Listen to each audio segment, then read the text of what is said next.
One of the gang leaders in Haiti doubled down on threats against Ariel Henry on 5 March as the Prime Minister returns from Kenya, where he was on a mission to salvage a multinational security force under the auspices of the UN. Leader of the G9 and family gang Jimmy Cherizia, also known as Barbecue, said the gangs he is said to have unified will fight Ariel until the last drop of blood. We will fight Ariel Henry until he resigns. He made the comments at an impromptu news conference in a slum in the Haitian capital of Port-au-Prince.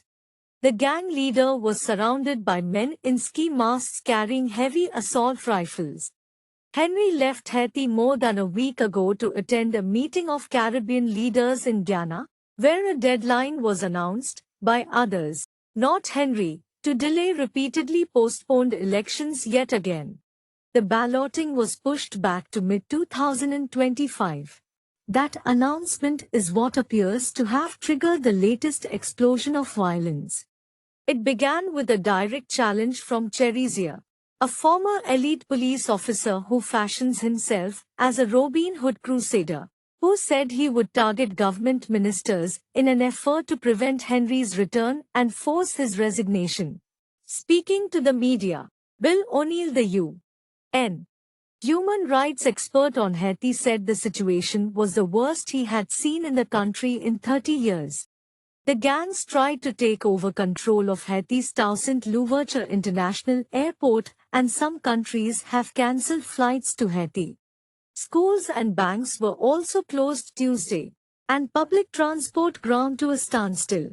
Back from Kenya, Henry landed 4th March in Puerto Rico and is expected to travel to the Dominican Republic, the country that shares the Hispaniola island with Haiti.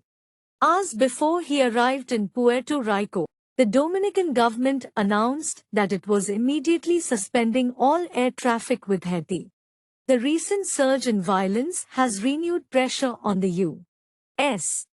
and other foreign powers to quickly deploy a security force to prevent further bloodshed. Haiti's government had also declared a state of emergency and a nighttime curfew in a bid to quell a wave of violence sparked by a gang assault on the capital city's main prison that allowed thousands of inmates to escape. The government said in a statement the state of emergency and 6 p.m. to 5 a.m. curfew would be effective from 3rd March to 6th March. In a statement, the Haitian government said police tried to repel the gang attack against that prison and at another facility called Croix des Bouquets.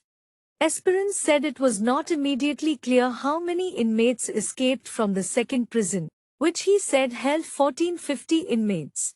The government said the attacks left several wounded among prison staff and inmates. In a statement, it thanked the population for their calm, despite these very difficult times.